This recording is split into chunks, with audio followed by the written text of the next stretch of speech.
We really did have a fantastic week of Kids Camp. It's so fun to watch these kids not just sing, but to really capture the essence of what God wanted to say to us this week, which is that we are made uniquely by Him, and He gives us purpose. And I want to talk just briefly about that today. The kids are going to come back in a few minutes, and they're going to share another song with us.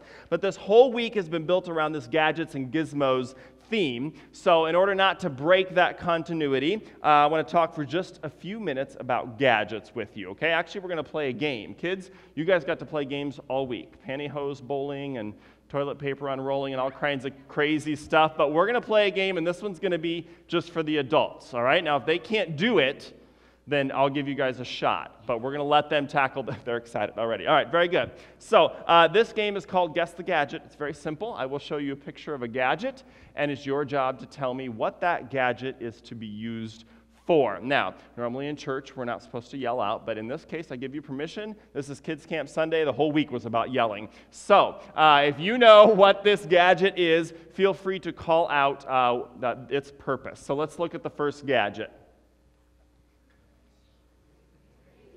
Razor? Not quite.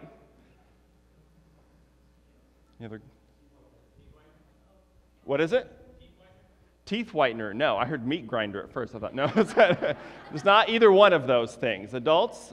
No. Kids? Shaver? No, it's not one of those. No, not a light. It is a face iron. I had no idea, but if you have wrinkles, apparently you can iron them off your face. I don't know. As I was reading about it, this can be used on all parts of the face, cheeks, neck, I don't know. So there's a gadget that hopefully you don't need in your life, I guess. All right, so gadget number 2, let's take a look. Adults? Bottle opener. No, that's a good guess. We're stumping them, kids. We're stumping them. A what? No. We're getting in the vicinity. Phone. Okay, there we go. All right. It is intended to hang from the plug of your phone charger, and then you can put your phone. This is pretty handy. I don't know about the face iron, but I could actually use one of these. That's pretty good. All right. Last one. Let's look at the gadget. See what we've got. Do we have the next one, the next gadget?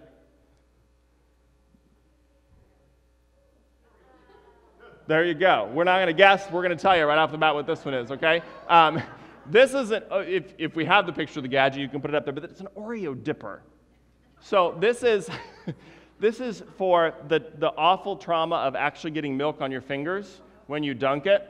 So we've created a device that we can be free of milk on our fingers, and you can hook that, I guess, right around the cream-filled center, and you can dunk that into your milk. I'm not a big Oreo person, but I could see why this would be really important to have. I don't know. It's interesting, as silly as these gadgets may seem to us, they have a couple of things in common. First of all, they all have a very specific purpose.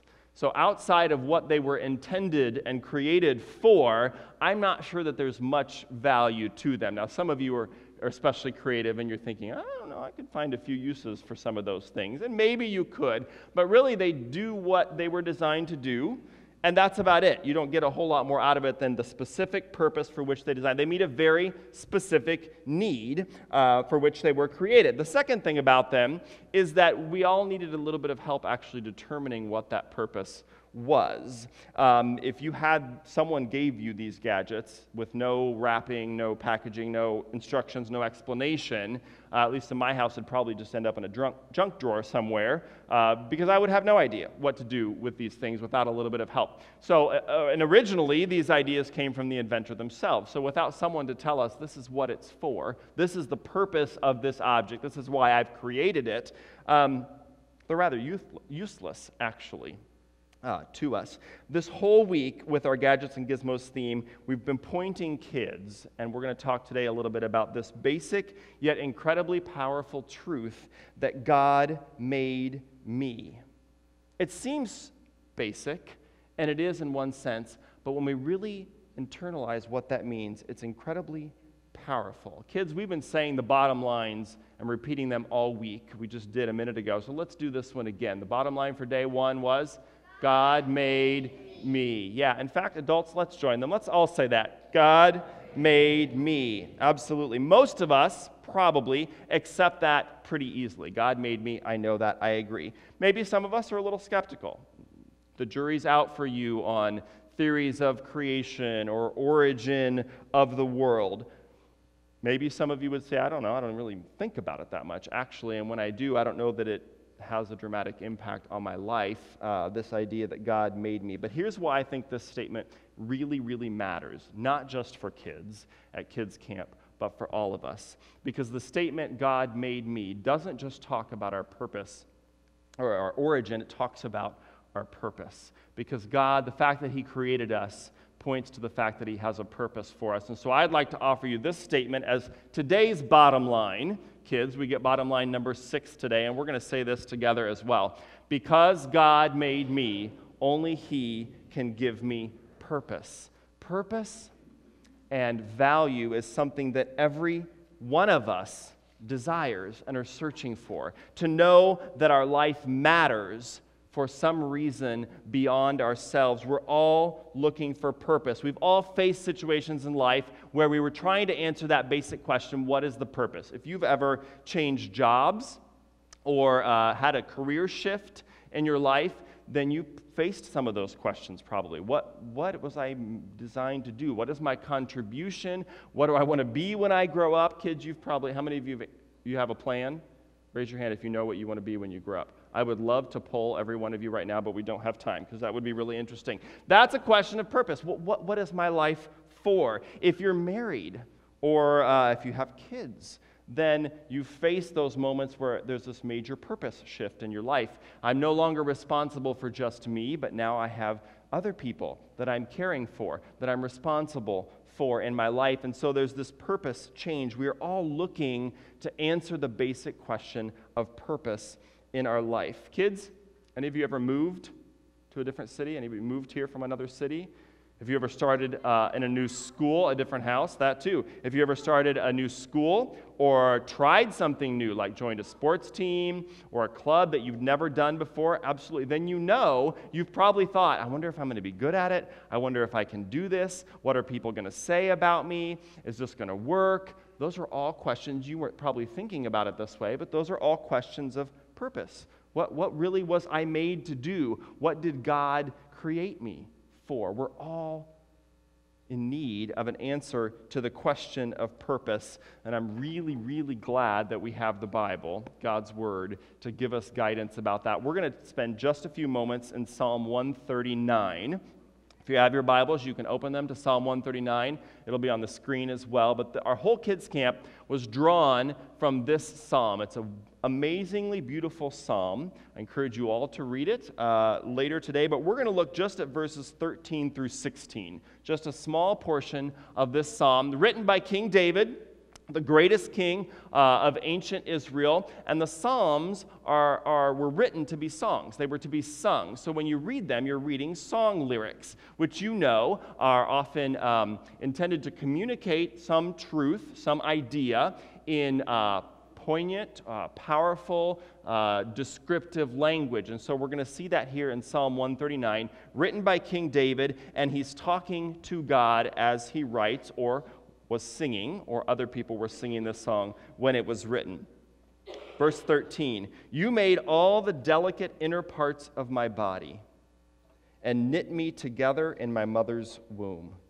Thank you for making me so wonderfully complex. Your workmanship is marvelous. How well I know it. You watched me as I was being formed in utter seclusion, as I was woven together in the dark of the womb. You saw me before I was born. Every day of my life was recorded in your book. Every moment was laid out before a single day had passed.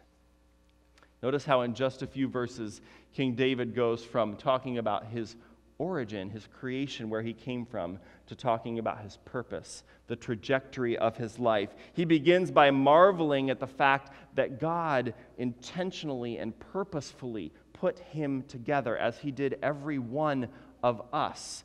It was not an accident. It was intentional, and he did it for a reason. His workmanship is marvelous. And then he goes on to talking about how the days of his life were recorded, every moment laid out. When he made us, kids, when God made you, he already had a purpose in mind. He already knew why he created you and what your destiny was going to be.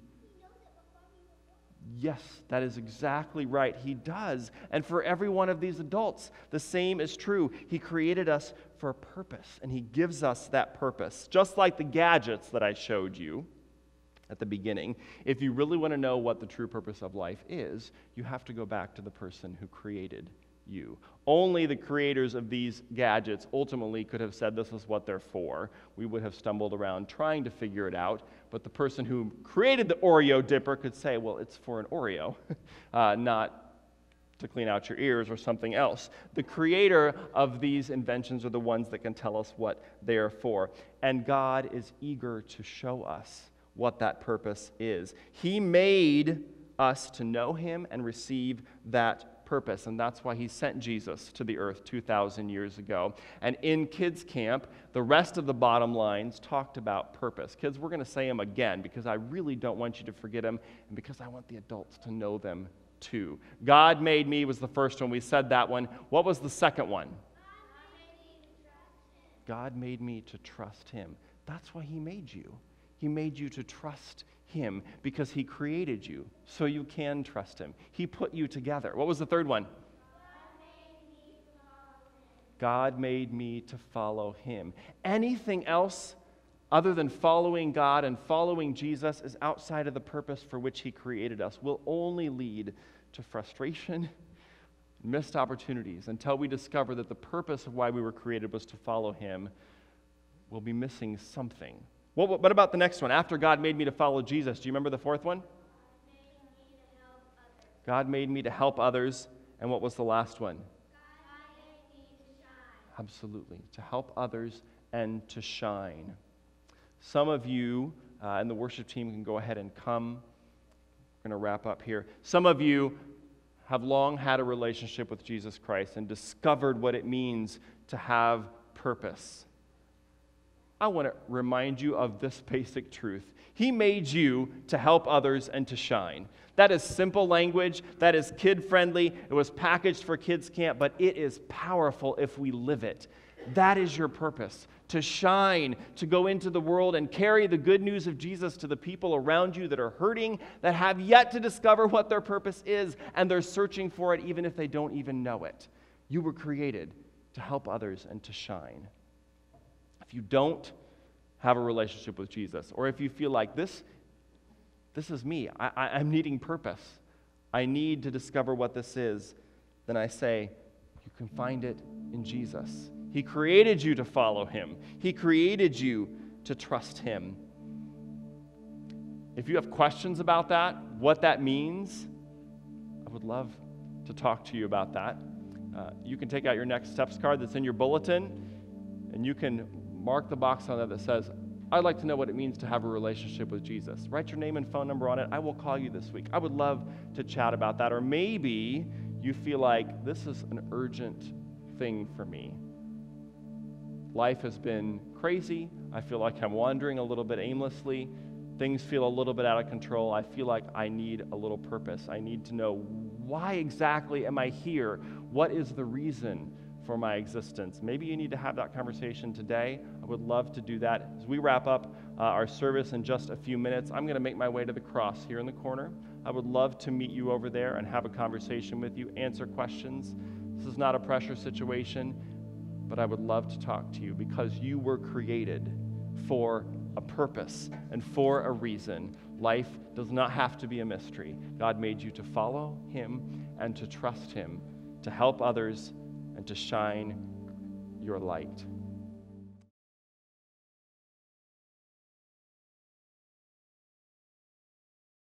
We just want to thank you for watching the sermon online. If God is working in your heart, we would love to hear about it. You can go online, www.encountertrinity.com/nextstepscard.